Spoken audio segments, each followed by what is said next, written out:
this is Jim McQuade, real estate broker at Magnus Realty Group and Central Florida's McQuade Home Team. Today we're going to be talking about some housing market statistics for the month of August and September, but also we're going to be discussing 6 tips to help make home buying more affordable for you, so stay tuned.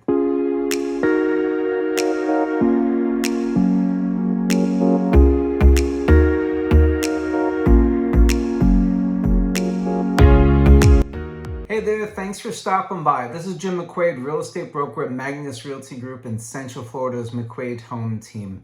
On this channel, we discuss things all about the housing market and also things that affect the housing market, as well as tips and tricks to make the process easier, smoother, and things that are coming up around the corner that you may not be aware of.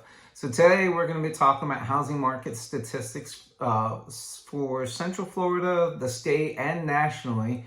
But we're also going to be going and discussing 6 tips that make home shopping or home buying easier and more affordable for you. There are trends that are going on nationwide. So we'll talk about some of the Central Florida statistics. Active listings have gone up 1% from last month, but 49% from August of 2023. Pretty much all that means is not that people are selling their homes more, but they are actually just sitting on the market. We'll get to that number in just a moment as well. As you can see, new listings actually have been kind of flopping around, only up 3% from August of 2023 and down 2% from the previous month. So that kind of proves my point there. Pending sales are down and then down some more. Buyers are kind of MIA right now. We'll see what happens coming up since the rate's going down. And since the election is soon to pass. Listings sold are going down. Once again, saying the same exact thing. ADOM stands for average days on the market.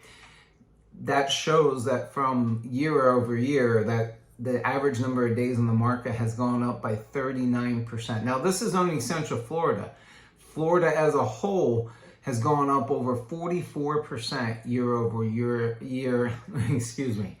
And we've gone up 4% just in 1 month. So it's not speeding up. It appears to be slowing down, but we're in slow season, so that's kind of expected. Total sales volume keeps on going down. It went down 4% year over year, which isn't horrible, but when you're talking billions, that's $300 million.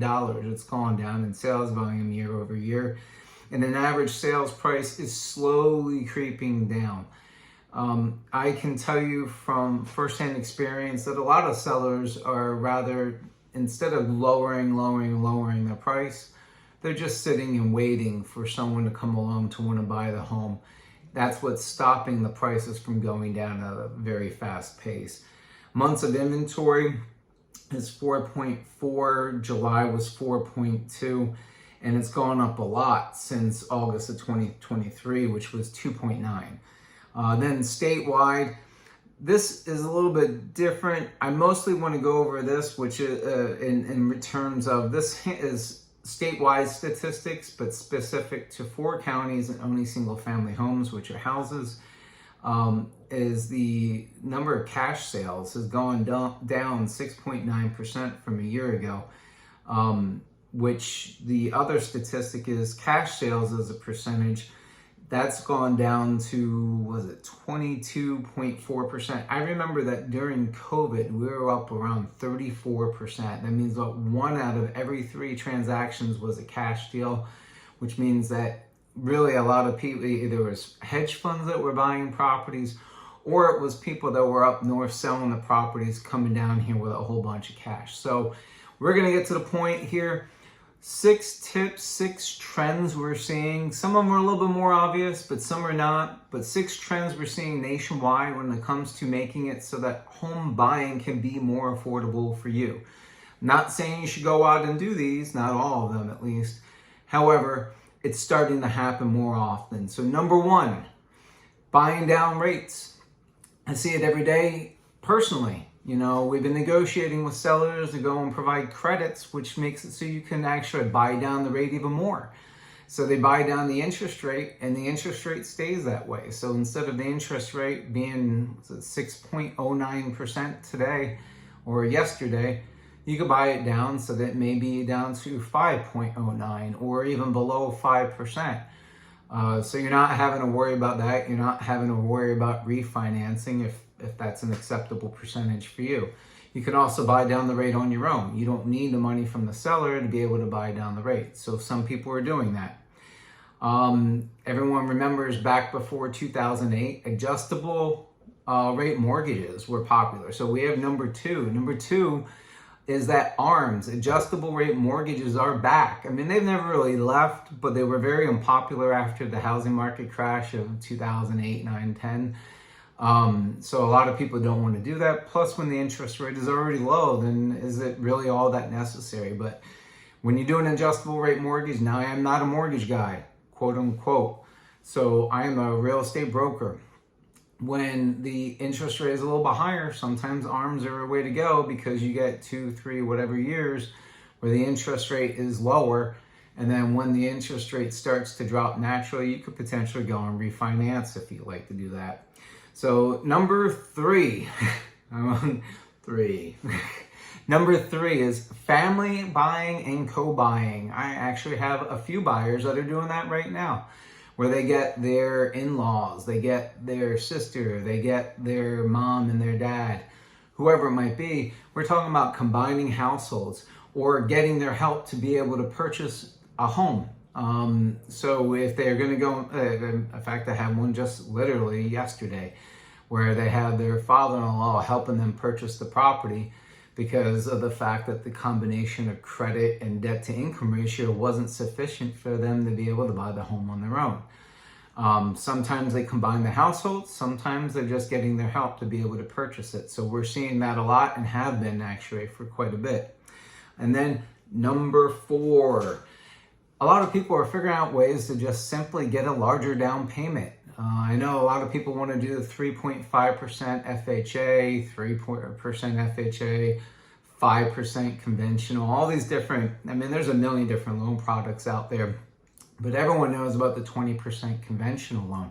I'm seeing a lot of people that are somehow coming out with 50% of the purchase price, whether it's some money that's coming from a family member, maybe their 401k, an IRA, selling some sort of stocks or something like that, come up with a larger down payment that will lower the amount of your monthly payment dramatically. So people are coming up with ways to go and get a larger down payment. Then number 5. Number 5 is creative financing. There's a lot of different loan types that are not necessarily, say, mortgages, but probably the most creative financing is something that's basically called an assumed loan.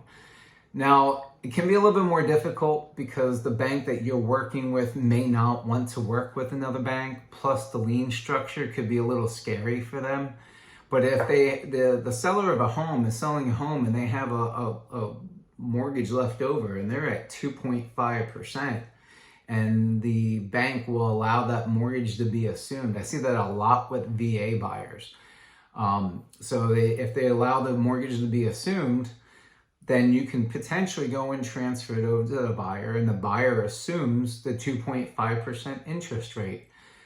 Sometimes the buyer will pay a larger amount of money for the home than they were originally going to do, and they're not going to go and haggle the price down because they have a tremendous benefit from taking over that loan. So creative financing is number 5. Now number 6. Number 6, moving simply to a more affordable area. I got a lot right now where people are going and selling a home in a very desirable areas for us, Dr. Phillips, Windermere, Lake Nona, Winter Park, College Park, Baldwin Park, all the parks. They sell their home there where the housing market never really went down at all. It's just been slowly going up, and it's very desirable. And it's the areas that are not able to be built in a lot of the time. So they'll sell their home there, so they sell it for $700,000, and they say, hey, look, I'm about that time now where I'm an empty nester. I want to go buy a condo, maybe even a vacation-style resort condo. Maybe they can buy that home for about $230,000. So they just sold for $700,000, and they bought for $230,000. So they have all that money now they can put in the savings. So those are our 6 tips or trends that we've been seeing to make it so that home buying is more affordable for you. Again, this is Jim McQuade, real estate broker at Magnus Realty Group and Central Florida's McQuade Home Team. If you have any questions, you're more than welcome to message me. You can shoot me a text or a phone call. All my information is down in the comments. I hope you guys have a fantastic and blessed month.